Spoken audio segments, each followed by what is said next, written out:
Good evening dear students. आज अपनी maths level की स्पोर्टिंग एरर्स को डिस्कस करेंगे। तो बहुत ही ज़्यादा आपका इंपॉर्टेंट पैटर्न रहेगा, क्योंकि स्पोर्टिंग एरर का पैटर्न बहुत ज़्यादा इंपॉर्टेंट होता है। एग्जाम ओरिएंटेड अगर अपनी बात करें तो भी बहुत ज़्यादा पूछा जाता है ये वाला पैटर्न। बहुत ही ज़्यादा इंपॉर्टेंट आपका क्या रहेगा, ये पैटर्न रहेगा। मेथड अपना वही सेम रहेगा। पहले डायरेक्शन आएगी आपके सामने, तो आपको डायरेक्शन रीड आउट करनी है। उसके बाद में आपका क्वेश्चन पेपर स्टार्ट होगा। फिर आपको क्या करना है, क्वेश्चन अटेम्प्ट करना है। उसमें मैं आपको टाइमिंग दूंगा क्वेश्चन अटेम्प्ट करने के लिए। तो आप क्या करो, क्वेश्चन उस timing with in that time आप क्या करोगे, उस टाइमिंग के अंदर ही अंदर आप क्या करना है, आपने क्वेश्चन को अटेम्प्ट करना। उसके बाद में मैं उसका सॉल्यूशन करवाऊंगा। तो स्टार्ट करते हैं इसकी डायरेक्शंस को। एक बार आप इसकी डायरेक्शंस को रीड आउट कीजिए जल्दी से। स्टार्ट करते हैं, डायरेक्शन रीड आउट करना स्टार्ट कीजिए।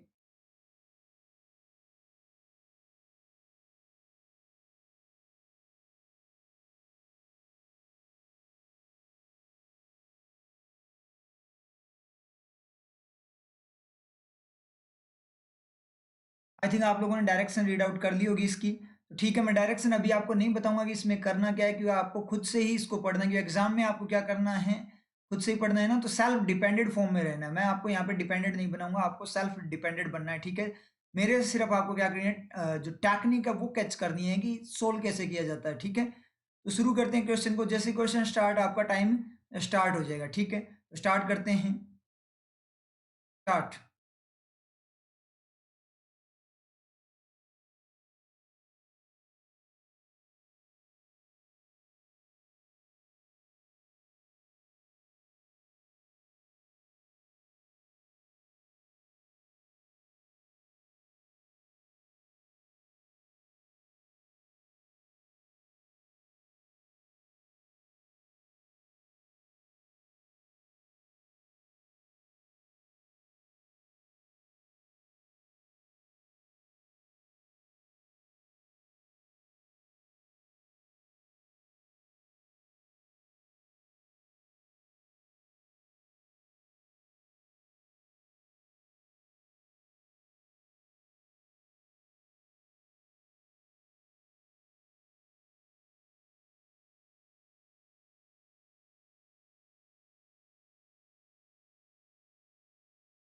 तो स्टार्ट करते हैं क्वेश्चंस को सोल्व करना। तो डायरेक्शन में क्या लिखा हुआ था पहले वो बात कर लेते हैं। डायरेक्शंस के अकॉर्डिंग आपको क्या करना है, इनकरेक्ट वन को फाइंड आउट करना है। डायरेक्शन के अकॉर्डिंग क्या करना है, इनकरेक्ट वन को फाइंड आउट करना है।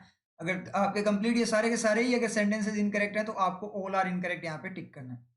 शुरू करते हैं। तो यहाँ पे कितने सेंटेंसेस दिए गए, ए बी सी और डी, आपको 4 सेंटेंसेस दिए गए हैं। तो स्टार्ट करते हैं। देखो, स्पॉटिंग एरर के लिए सबसे बेस्ट मेथड होता है क्या, स्कैनिंग टेक्निक। हर एक एलिमेंट को क्या करो, आप स्कैन करो।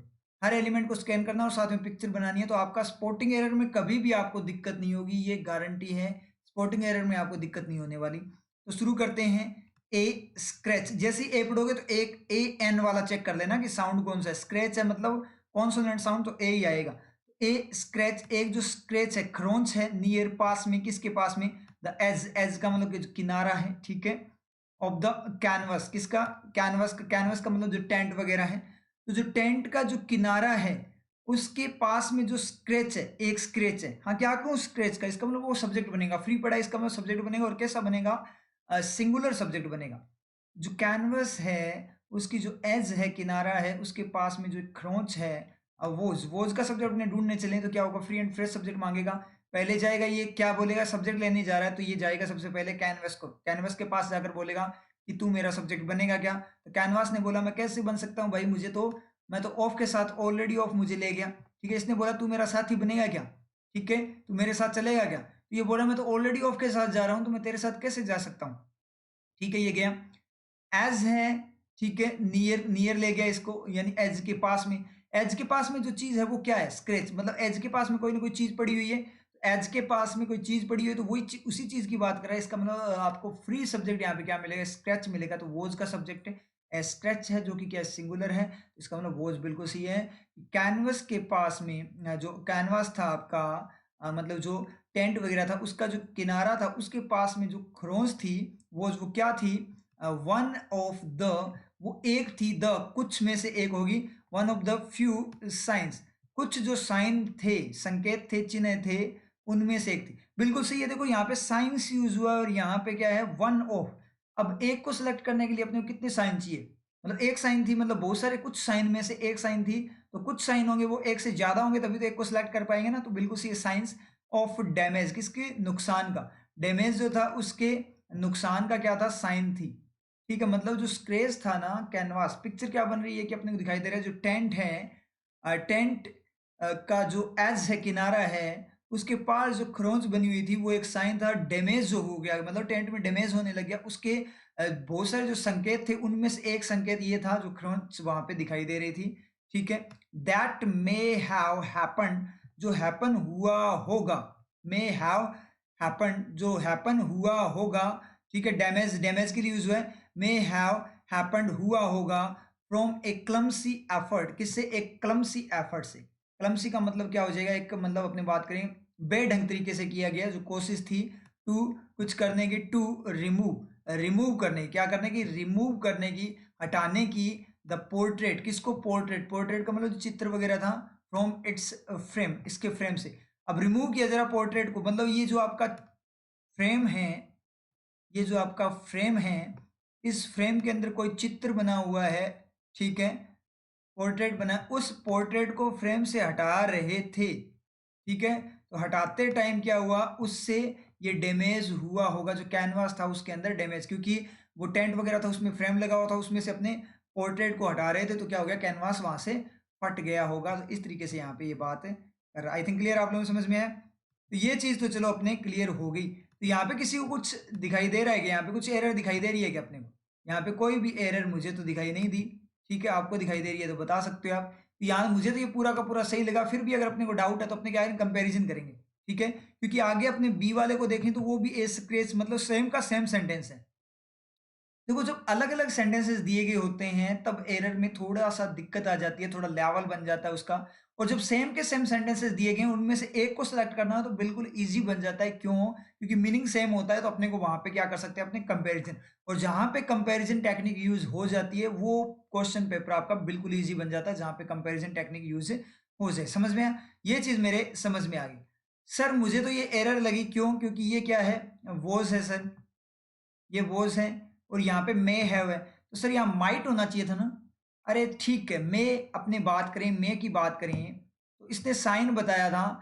अगर अपने मे की बात करें, डायरेक्ट मे की बात करते तो अपने बोलते हैं चलो प्रेजेंट है, पास्ट के लिए माइट आना चाहिए, लेकिन मे हैव होता है, परफेक्शन होता है किसी मॉडल के साथ, वो भी क्या करता है, पास्ट को ही क्या करता है, रिप्रेजेंट करता है, लेकिन कनेक्शन को दिखा देता है। तो अपने यहाँ पे बात करें, हुआ होगा, अभी हुआ होगा, इस तरीके से, मतलब है मे हैपन। ठीक है, मे हैपन, मे हैपन का मतलब ऐसी चीज हुई होगी, मतलब हैपन हुई होगी। मतलब अपने बाहर बात करें कोई भी चीज की, कि मान लीजिए धमाका हुआ है, मान लीजिए एकदम से, तो ये धमाका किस कारण हुआ होगा, किसी चीज के कारण हुआ होगा। हो सकता है कि कोई कहीं क्या हो गया, कोई पेड़ से नीचे गिर गया होगा। ठीक है, कोई पेड़ से नीचे गिर गया, या फिर कोई फायरिंग वगैरह इस तरीके से कोई चीज का, या कोई ब्लास्ट वगैरह उसका धमाका हुआ होगा, इस पॉइंट पे अभी धमाका और उसकी बात करें हुआ होगा। और ये क्या बोला, हो चुका होगा, हो चुका होगा मतलब पीछे चला जाएगा, अपने आप पीछे चला जाए, तो है वो अपने आप उसको पास्ट में ले जाए, कोई दिक्कत वाली बात नहीं है। तो इस चीज के चक्कर में गलत मत कर देना। ठीक है, माइट मिनिमम प्रोबेबिलिटी को बताता है और मे आपकी मैक्सिमम प्रोबेबिलिटी को बताता है। अब यहाँ पे अपने रूल्स के अकॉर्डिंग बात करें, रूल्स के अकॉर्डिंग क्या होगा, ये वॉज के अकॉर्डिंग क्या आना चाहिए, यहाँ पे माइट आना चाहिए था रूल्स के अकॉर्डिंग, लेकिन रियल में ऐसा नहीं होता, ये आपको सेंटेंस मिल जाएगा, तो यहाँ पे रूल्स रटे हुए हैं स्टूडेंट का, फिर ये गलत हो जाएगा। तो थोड़ा ध्यान रखना इस चीज को, समझ गया ये चीज। रूल्स वगैरह नहीं होते, आपको बस वर्किंग आनी चाहिए कि मे की वर्किंग क्या है। मे की वर्किंग ठीक है प्रेजेंट के अकॉर्डिंग बता, लेकिन मे हैव है, तो हैव की वर्किंग क्या है वो चीज आपको पता होनी चाहिए ना, कि जो मॉडल के साथ में हैव लग जाए, जैसे हैज बन गया डज के साथ हैव लगकर, हैव बन गया डू के साथ हैव लगकर, हैड बन गया डिड के साथ हैव लगकर, तो हैव का इंपैक्ट पता होना चाहिए, वो क्या करता है उस चीज का क्या करता है, रिजल्ट लाता है, उस चीज का रिजल्ट लेकर आता है। इसका मतलब वो चीज घटना हो चुकी है उसको खींच के ला सकता है इस पॉइंट तक, मतलब परफेक्शन लेकर आता है, उस चीज में परफेक्शन आ चुका है, वो उस पॉइंट तक क्या हो चुकी है, रिजल्ट दे चुकी है, इस तरीके से ये बात करता है। तो ये रियल वर्किंग आपको फिजिकल वर्किंग आनी चाहिए, जो मैंने टेंसेज में आप लोगों को करवा रखी है, जो मेरे स्टूडेंट्स हैं उनको। ठीक है, टेंसेज के अपने स्ट्रक्चर नहीं करते, टेंसेज अपने क्या करते हैं, डायरेक्ट ही करते हैं सेंसिबल में। चलो ठीक है, कोई दिक्कत नहीं, फर्स्ट वाले से नहीं पता लगा, एग्जाम में देखना कैसे करना है। अब एग्जाम के अकॉर्डिंग बताता हूँ मैं स्पीड में कैसे करना है। Scratch near the edge of the canvas, near the edge of the canvas दोनों सेम जा रहे हैं। Was one of the few sign, was one of the few signs, यहाँ पे साइन है और यहाँ पे साइंस है, मतलब यहाँ पे डिफरेंस आ गया। एक में साइन है और एक में क्या है, साइंस है।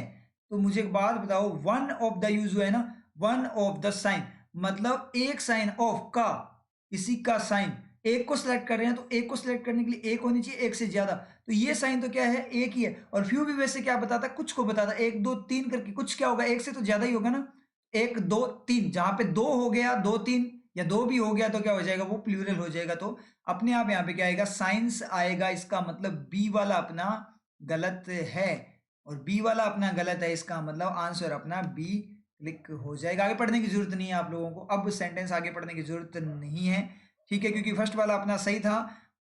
ऑल आर इनकरेक्ट अपना है नहीं, क्यों, क्योंकि फर्स्ट वाला अपना सही था, इसलिए ऑल आर इनकरेक्ट तो नहीं होगा। तो बी अपना क्या होगा, क्लिक हो गया। एग्जाम में आप क्लिक करके आगे जा सकते हो, आपका टाइम बच जाएगा। और ये जो सेंटेंस है ना बी वाला, अब इसको कंप्लीट पढ़ने की तो बिल्कुल भी जरूरत नहीं है। क्यों नहीं है, क्योंकि सेम का सेम ही सेंटेंस, जैसा ए है वैसा ही आपका क्या है, बी है। ए जैसा ही आपका बी है। यहाँ पे आपको पता लग गया डिफरेंस, डिफरेंस से पता लग गया एरर कौन से में, तो बी वाला ऑप्शन अपना यहाँ पे टिक हो जाएगा। अब अपनी स्पीड में इसको पढ़ना चाहते हो तो पढ़ लेते हैं, आगे वाले को सेंटेंसेस अगर आपको पढ़ने हैं तो यहाँ पे सॉल्यूशन की फॉर्म में पढ़ लेते हैं, एग्जाम में आपका हो चुका है। One of the few signs of damage, damage के कई जो साइंस है, कुछ साइंस है उनमें से एक, ठीक है, एक को सिलेक्ट करें, इसका मतलब एक से ज्यादा होंगे, साइंस बिल्कुल सही है यहाँ पे। वो क्या था, वोज किसके लिए यूज हुआ है, ये चीज मुझे बताओ। डैमेज को ऑफ कहा गया, फ्यू साइंस को ऑफ कहा गया, वन के लिए यूज, वन क्या है, सिंगुलर है, ठीक है, बिल्कुल सही है, वोज मतलब डैमेज, नुकसान के जो कुछ साइंस थे उनमें से एक क्या था, वो था ए स्क्रेच, एक स्क्रेच था, एक खरोंच थी, नियर, जो किसके पास थी, near the edge of the canvas, canvas के एज, किनारे के पास, दैट जिसने मे हैव रिजल्टेड, जो रिजल्ट हुआ होगा, जो डैमेज वगैरह या जो खरोंच है, तो ये स्क्रैच के लिए यूज है, जो स्क्रैच रिजल्ट हुआ होगा मतलब परिणामी था, किसके कारण हुआ होगा, फ्रॉम ए क्लमसी एफर्ट, एक क्या अपने किस तरीके से बेढंग तरीके से किया गई जो कोशिश थी, to remove the portrait from its frame, frame से पोर्ट्रेट को, मतलब वो खरोंच किस तरह स्क्रैच कैसे हुआ कि कैनवास के अंदर लगा हुआ था, पोर्ट्रेट में से अपने ने क्या किया, उसको खींचा, खींचते ही क्या हो गया, वहां पे स्क्रैच हो गया, ठीक है, बिल्कुल सही है। तो यहाँ पे अगर अपने दैट की बात करें, दैट यहाँ पे जो की तरह वो कर रहा है दोनों जगह ही, और ये किसके लिए यूज हुआ है, ये स्क्रैच के लिए यूज है, ये अपने को पता लग गया, ठीक है, ये सेंटेंस सही है। डी को पढ़ना है, यहाँ पे सोल्यूशन के लिए कर लेते हैं, scratch near the edge of the canvas, canvas के जो किनारा था उसके पास जो स्क्रैच था, दैट में है अकड़, जो अकर हुआ होगा, एक्स्ट्रा इन्फॉर्मेशन चली गई यहाँ से, अकड़ घटित हुआ होगा, from a clumsy effort to remove the portrait from its frame, same का सेम ही सेंटेंस आ रहा है, और was one of the few signs, was one of the few signs of damage, उन साइन में से एक था, वॉज का शब्द ढूंढने चले तो क्या हो जाए, स्क्रैच डायरेक्ट पता लग जाएगा। देखते हैं, ढूंढते हैं, तो इट्स फ्रेम को फ्रॉम खा गया, पोर्ट्रेट को रिमूव का तीर लग गया, मतलब तीर लग गया, ये भी फ्री नहीं है क्योंकि इसको रिमूव का तीर लगा हुआ है, मतलब रिमूव का ऑब्जेक्ट है। एफर्ट को फ्रॉम खा गया, दैट मैग के साथ सब्जेक्ट बन चुका है ऑलरेडी, फ्री सब्जेक्ट नहीं है। कैनवस को ऑफ खा गया, एज को नियर ले गया, ए स्क्रेच बना, यहाँ पे बिल्कुल सही, मतलब उसी सेंटेंस को क्या किया गया है, बार बार रोटेट करके बताया गया। अब आप लोगों को एक चीज समझ में आई, आप लोगों को क्या करवाया जाता है, एक जो टीचर्स है, मैक्सिमम फैकल्टीज है, वो क्या करवाती है, रूल्स करवाती है। तो टेंसेज में क्या करवाती है, स्ट्रक्चर करवाती है, और स्टूडेंट्स क्या कर लेते हैं, स्ट्रक्चर को रट लेते हैं, subject plus helping verb plus पता नहीं क्या क्या, ये सारी चीजें करते हैं। चलो मुझे ये समझ में आया कि इस वॉज का सब्जेक्ट क्या है, स्क्रैच है, ठीक है, तो सब्जेक्ट प्लस ये एक्स्ट्रा इन्फॉर्मेशन सब्जेक्ट की, प्लस आपकी हेल्पिंग वर्ब, इस तरीके से हो गया।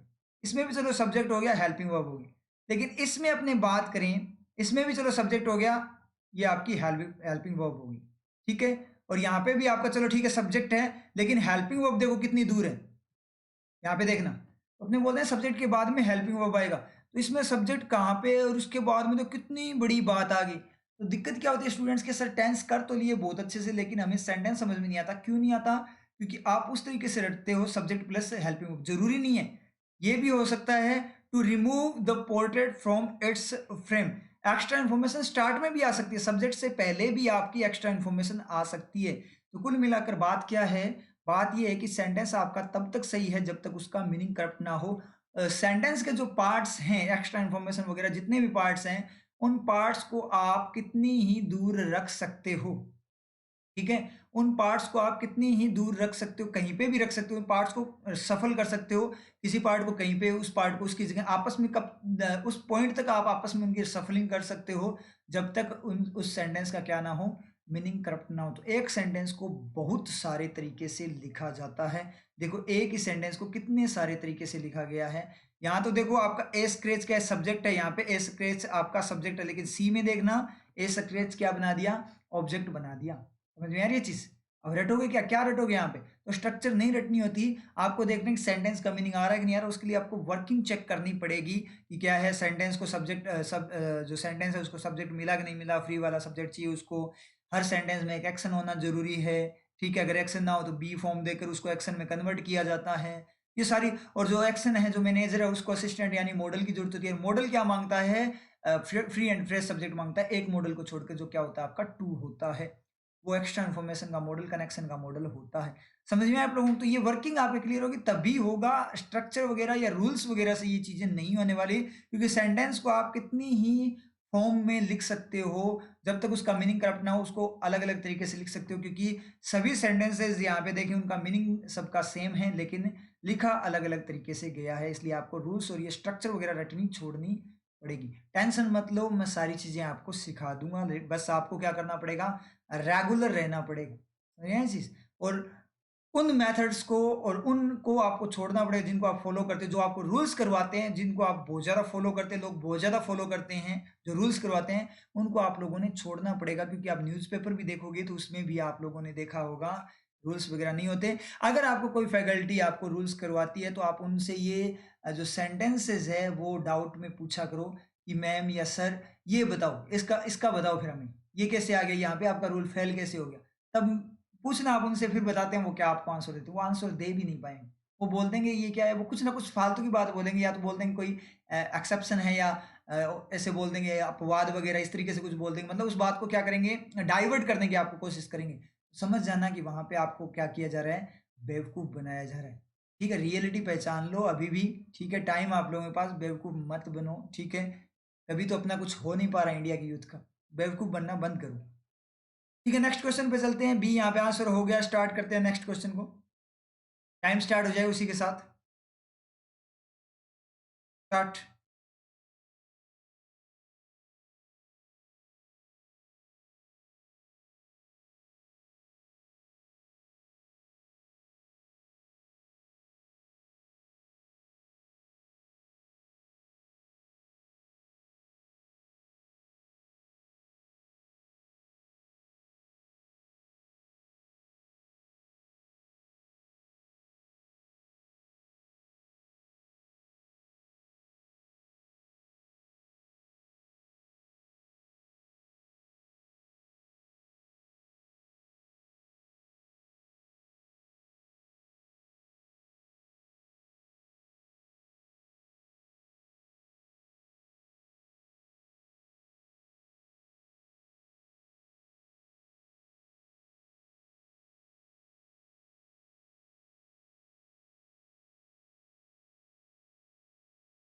तो स्टार्ट करते हैं इसको सोल्व करना।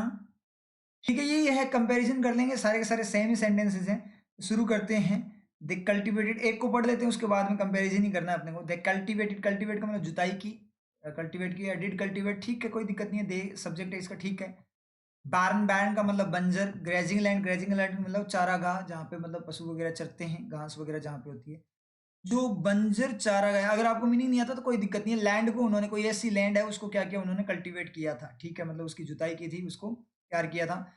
एंड डेवलप्ड, और डेवलप्ड किया था। अब यहाँ पे एंड का रिफ्लेक्शन देखें तो डायरेक्ट आपका दे के बाद से जा रहा है ना।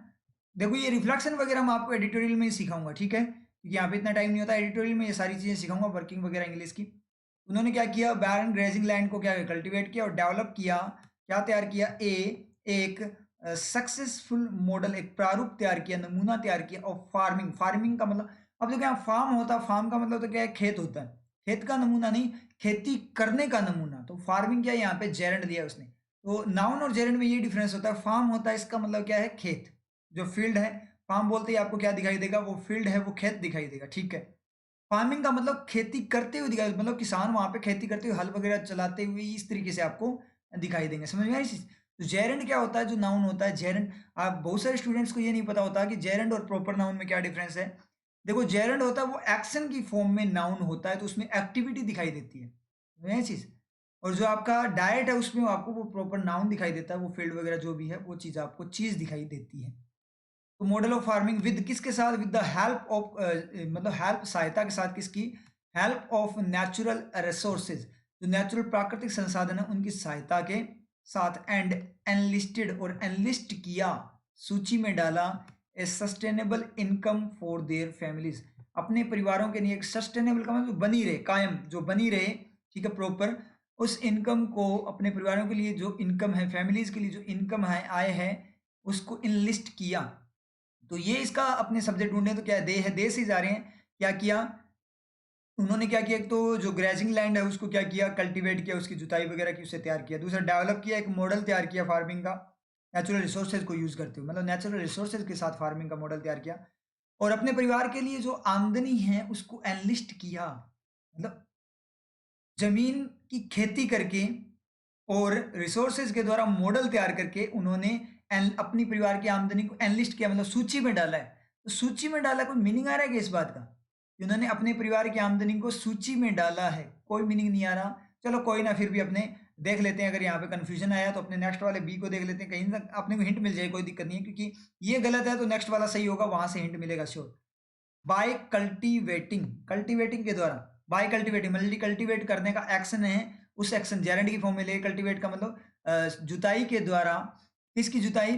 बैरन ग्रेजिंग लैंड, जो ग्रेजिंग लैंड है, जो बंजर भूमि है, उसकी जुताई के द्वारा, एंड और किसके द्वारा, and developing a successful model of farming, farming का एक जो सक्सेसफुल मॉडल है उसकी डेवलपिंग के द्वारा, किसके साथ, with the help of natural resources, natural resources की हेल्प के साथ। ठीक, यहां तक कोई दिक्कत है क्या?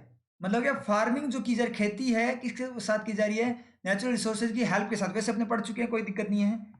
दे, उन्होंने क्या किया, दे इंश्योर्ड, उन्होंने सुनिश्चित किया ए sustainable income for their families, अपने परिवार के लिए उन्होंने इंश्योर किए, सुनिश्चित किए, मतलब एक इनकम को सुनिश्चित किया कि ये इनकम बनी रहेगी, उसको क्या किया उन्होंने, सुनिश्चित किया है, फिक्स किया है।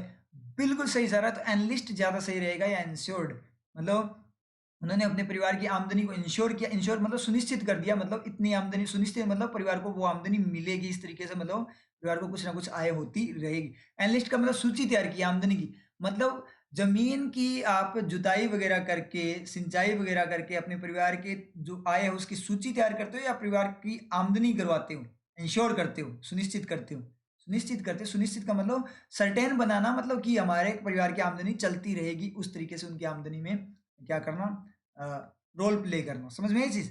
इसका मतलब इंश्योर्ड सही है, इसका मतलब एनलिस्टेड गलत है। ए अपना गलत, और जैसे गलत गलत ही निकालना, इनकरेक्ट ही फाइंड आउट करना था ना, ए अपना ऑप्शन टिक हो जाएगा। एग्जाम में आपका हो चुका है भाई, दो सेंटेंस से ही हो गया ये दो, ठीक है। तो आपका एग्जाम में ये हो चुका है, ठीक है। तो ये चीज आपकी क्लियर हुई। अभी यहाँ पे अपने बात करें, मतलब क्या निकला, उन्होंने इंश्योर कैसे किया, कल्टीवेटिंग और डेवलपिंग के द्वारा, डेवलप करते हुए, और जो डेवलपिंग है मतलब मॉडल तैयार करना, और जो बैरन ग्रेजिंग लैंड है उसकी कल्टीवेटिंग जो है उसके द्वारा उन्होंने क्या किया, इंश्योर किया। बिल्कुल सही है। आगे बढ़ते हैं, आप स्पीड में पढ़ लेते हैं, कोई दिक्कत नहीं, मीनिंग आया हुआ है अपने पास, जहां भी दिक्कत होगी वहां पिक्चर बनाते चलते हैं साथ साथ। द डेवलप्ड, उन्होंने, अब तो सोल्यूशन के लिए पढ़ रहे हैं, एग्जाम में हो चुका है आपका, एग्जाम में टाइम नहीं लगेगा आपको, ठीक है। मेंस भी हो, मेंस में और ज़्यादा इजी होता है, मेंस और ज़्यादा इजी बन जाता है, क्योंकि मेंस में आपके क्या होता है, जो वर्किंग होती है इंग्लिश की, वो मेंस में बहुत ज़्यादा काम करती है। अगर आपको इंग्लिश की वर्किंग आती है तो मेंस आपका प्री से ज़्यादा इजी लगेगा। लेकिन मेंस में टाइम कंज्यूम कहाँ पे होता है, ये चीज़ आप लोगों को पता है? मेंस में टाइम कंज्यूम पैटर्न को समझने में होता है, क्योंकि कोई को वो क्या करते हैं, नया पैटर्न नहीं पूछते हैं आपसे, जो पहले ऑलरेडी आए हुए हैं ऐसा पैटर्न नहीं पूछते, वो कुछ ना कुछ न्यू पैटर्न ही आपसे पूछते हैं, ठीक है। तो मेंस में सबसे बड़ी दिक्कत ये होती है कि पैटर्न को समझने में टाइम लगता है, करने में बिल्कुल टाइम नहीं लगता, अगर आपकी वर्किंग क्लियर हो तो। अगर वर्किंग नहीं है ना, आपके पास रूल्स है ना, फिर तो मेंस में आपसे होना ही नहीं है। अगर आप लोगों ने रूल्स रटे हुए हैं ना, फिर मेंस में आपसे क्वेश्चन नहीं होंगे, ये गारंटी है। रूल्स अगर आपके रटे हुए हैं तो मेंस में क्वेश्चन वगैरह होने के बहुत कम चांसेस है, बहुत रेयर चांसेस है। अगर वर्किंग है तो इजीली हो जाएंगे, और रूल्स वगैरह रटे हुए हैं तो आपके चांसेस भी रेयर, और टाइम भी बहुत ज़्यादा कंज्यूम होने वाला है आपका मेंस के एग्जाम में, ज़्यादा अटेम्प्ट नहीं होने वाले। और अगर आपकी इंग्लिश की वर्किंग क्लियर है तो आपका टाइम भी कंज्यूम नहीं होगा, और क्वेश्चन भी आपका बिल्कुल एक्यूरेट जाएगा, और शॉर्ट ट्रिक के साथ स्पीड भी बूस्ट होगी। समझ में आई चीज? तो वर्किंग ऐसे आपकी काम में करती है।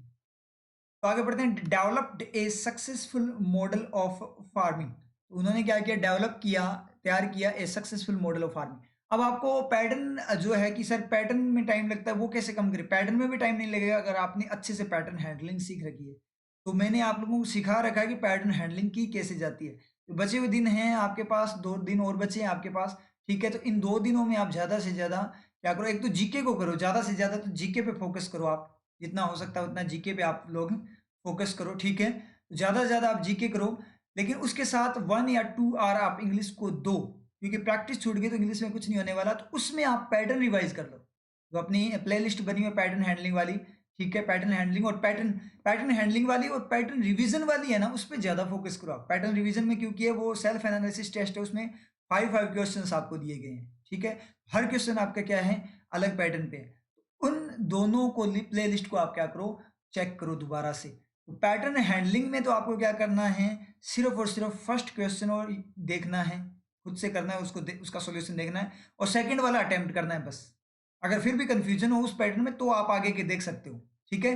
फर्स्ट वाला क्वेश्चन अटेम्प्ट करके उसका सॉल्यूशन देखना है, और सेकंड वाले को खुद से अटेम्प्ट करना है, बस इतना ही करना है आप लोगों ने, ठीक है।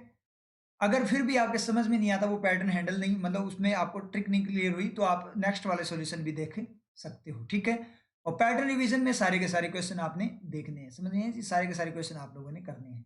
तो यही मेथड रहेगा। उसके अंदर आप मेरे सॉल्यूशन को आप छोड़ सकते हो, एक बार पैटर्न को चेक कर सकते हो आप। ओनली 1 मिनट का टाइम लेता है वो वहां पे सोल्व करने के लिए। तो आप क्वेश्चंस आगे क्या करके, वीडियो को आगे करके, ठीक है, स्किप करते हुए थोड़ा क्या करो, आप जल्दी जल्दी है ना उन क्वेश्चंस को देख लो, क्योंकि अपने पास टाइम नहीं है। तो एक बार जितनी पैटर्न रिवीजन और पैटर्न हैंडलिंग की जितनी वीडियोज है, आप कोशिश करो उन सभी को एक बार आप गो थ्रू कर लो। ज़्यादा टाइम कंज्यूम नहीं होगा, क्योंकि वहां पे आपको कंप्लीट वीडियो नहीं देखनी, कंप्लीट सॉल्यूशन नहीं करना। आपने क्या करना, सिर्फ और सिर्फ क्वेश्चन देखने, सिर्फ और सिर्फ वो क्वेश्चन है उनको लेकर चलना है। समझ में आई आप लोगों के? तो ये चीज़ आप लोगों ने करनी है, ये आपका होमवर्क मान लो एग्जाम के लिए।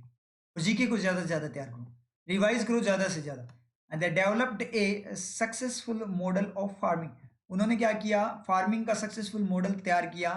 After they after they cultivated, किसके बाद, जब उन्हें कल्टिवेट किया, barren grazing land with the help of natural, same ही जा रहा है, रिसोर्सेज। मतलब उन्होंने क्या किया, आफ्टर दे, जब उन्होंने कल्टीवेट किया, बंजर भूमि को कल्टीवेट किया नेचुरल रिसोर्सेज के साथ, उसके बाद उन्होंने मॉडल तैयार, मतलब पहले कल्टीवेट करेंगे उसी के बाद ही तो होगा ना, कल्टीवेशन वगैरह हो गया, आपकी क्या जुताई वगैरह होने के बाद ही मॉडल तैयार होगा कि हाँ नया मॉडल मिल गया। एक मॉडल तैयार किया, and ensured A sustainable income for their family, परिवार के लिए एक सस्टेनेबल इनकम को इंश्योर किया। ये आपका रिफ्लेक्शन कहाँ से, दे के बाद से चला जाएगा। क्लियर है, समझ में है? अब मुझे एक बात बताओ कि ये एंड का रिफ्लेक्शन आपका दे के बाद भी जा सकता है और इस दे के बाद भी जा सकता है, यहां से भी तो जा सकता है ना, इस जगह पे दिखाई दे रहा है क्या? तो बताओ इस दे के बाद जाएगा या इस दे के बाद जाएगा, ये चीज मुझे जल्दी से आंसर करो, जल्दी जल्दी आंसर करो। ये इस दे के बाद जाएगा, फर्स्ट वाले दे के बाद जाएगा, और उस वाले दे के बाद जाएगा, ये चीज मुझे बताना। चलो देखते हैं, सेकंड वाले दे के बाद जाएगा, इसका मतलब क्या है कि उन्होंने क्या किया, एक तो बंजर भूमि की जुताई की और परिवार के लिए इनकम को इंश्योर किया। उन दोनों बातों के बाद उन्होंने क्या किया, मॉडल तैयार किया, ठीक है। अब इंश्योर कब होगी इनकम, मॉडल आने के बाद ना, कि नया मॉडल मिल गया, इसका मतलब क्या है, नया अपने को मेथड मिल चुका है, तो उस नए मेथड से अब अपनी इनकम इंश्योर रहेगी, मतलब इनकम अपनी बनती रहेगी, ये चीज होनी चाहिए थी ना। आफ्टर दे वाले के बाद नहीं होगा, ये इस दे के बाद होगा। इसका मतलब तो क्या है कि पहले उन्होंने क्या किया, कल्टीवेट किया, और क्या किया, परिवार के लिए इनकम भी तैयार कर ली, इनकम तैयार कर ली, उसके बाद में मॉडल तैयार किया, या फिर मॉडल तैयार करने से इनकम इंश्योर रही, इनकम इंश्योर करने के बाद मॉडल तैयार किया, या मॉडल तैयार करने से इनकम इंश्योर हुई है? मॉडल तैयार करने से इंश्योर हुई है ना, क्योंकि मॉडल मिल गया, नया वाला मॉडल मिल गया, कोई सक्सेसफुल मॉडल, उसके कारण अब इनकम क्या होगी, क्योंकि मेन मॉडल वगैरह अपने तैयार क्या करते हैं, जो भी काम अपने करते हैं वो काम किस लिए किया जाता है, कोई भी नई चीज तैयार की जाए, कुछ भी किया जाता है वो किस लिए, इनकम के लिए तो किया जाता है ना। तो ये चीज है, इसका मतलब यहाँ दे का जो रिफ्लेक्शन है फर्स्ट वाले दे से होगा, ये बहुत ज्यादा इंपॉर्टेंट है पॉइंट। अब ये पॉइंट, अब बहुत सारे स्टूडेंट क्या बोलते हैं, सर जल्दी जल्दी सॉल्यूशन करवा दो, जल्दी जल्दी हमें सॉल्यूशन करवा दो, ज्यादा ज्यादा करवा दो, तो वहां से कुछ नहीं सीखोगे। लेकिन इन चीजों से जो मैं डेप्थ में करवाता हूँ ना, आप वीडियो की लाइन देखते हुए बहुत ज्यादा हो गया, लेकिन जो चीजें मैं डेप्थ में करवाता हूँ ना, वो चीज आपको ज्यादा प्लस पॉइंट है, वहां से आपको ज्यादा सीखने को मिलता है। क्योंकि अपने यहाँ से अगर आपसे कोई पूछ ले इंश्योर का दे के बाद से या इस दे के बाद से है, तो अपनी समझ में नहीं आएगा। और अगर मान लो एडिटोरियल वगैरह, सो आपका पैराग्राफ है रीडिंग कॉम्प्रिहेंशन, उसमें आ जाए, इसीलिए अपने समझ में नहीं आता वो पूछना क्या चाहता है ना, अपने को आंसर आता है। तो क्योंकि आपने इस सेंटेंस को तो पढ़ लिया, लेकिन बहुत सारों को तो ये नहीं पता लगा कि कईयों के माइंड में पिक्चर बनी है, क्या बनी है कि पहले इनकम इंश्योर हुई उसके बाद में डेवलप किया, और कईयों के माइंड में पिक्चर क्या बनी है कि इंश्योर साथ साथ ही क्या डेवलप किया उसके बाद ही क्या इंश्योर हुआ। तो उनको तो बिल्कुल सही बनी है, लेकिन अगर आपको ये सेंस पूरी तरह से डेप्थ में ये चीजें क्लियर नहीं है कि किस तरीके से वर्क करता है सेंटेंस, ये सेंटेंस की वर्किंग है, समझ में आ रही चीज, इस सेंटेंस किस तरीके से वर्क करता है, तो आपको कभी समझ में नहीं आएगा वो बोलना क्या चाहता है। इसलिए अपने न्यूज़पेपर वगैरह समझ में नहीं आते, इसलिए आपको एग्जाम में रीडिंग कॉम्प्रिहेंशन समझ में नहीं आती।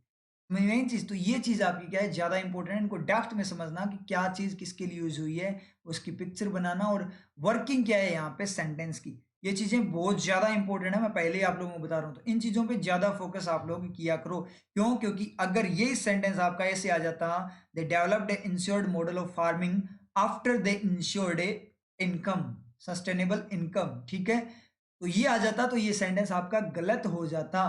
क्यों क्यों क्यों होता कि उन्होंने परिवार के लिए इनकम को इंश्योर किया, उसके बाद में मॉडल तैयार किया, बाद में मॉडल तैयार नहीं किया, मॉडल तैयार ही इनकम को इंश्योर करने के लिए हुआ है।